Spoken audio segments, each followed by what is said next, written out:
মাঝে মাঝে হৃদয় যুদ্ধের জন্য হাহাকার করে ওঠে। মনে হয় রক্তই সমাধান, বারুদই অন্তিম তৃপ্তি। আমি তখন স্বপ্নের ভেতর জিহাদ জিহাদ বলে জেগে উঠি। জেগেই দেখি কৈশোর আমাকে ঘিরে ধরেছে। যেন বালিশে মাথা রাখতে চাই না এ বালক, যেন ফুৎকারে উড়িয়ে দেবে মশারি। মাতৃস্তনের পাশে দুচোখ কষলে উঠে দাঁড়াবে এখনই। বাইরে তার ঘোড়া অস্থির, বাতাসে কেশর কাঁপছে, আর সময়ের গতির উপর লাফিয়ে উঠেছে সে। না, এখনো সে শিশু।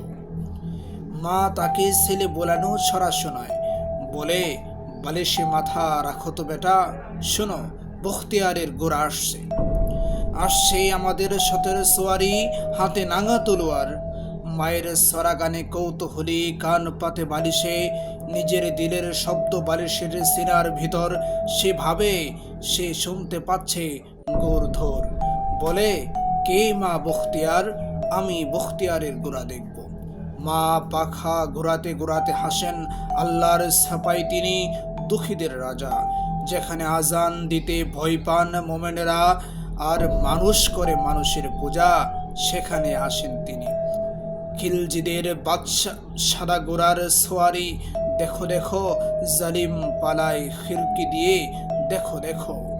মায়ের কেচ্ছায় ঘুমিয়ে পড়ে বালক। তুলুর ভেতর অশ্বক্ষরের শব্দে স্বপ্ন তার নিশান ওড়ায়। কোথায় সে বালক? আজ আবার হৃদয়ে কেবল যুদ্ধের দামামা।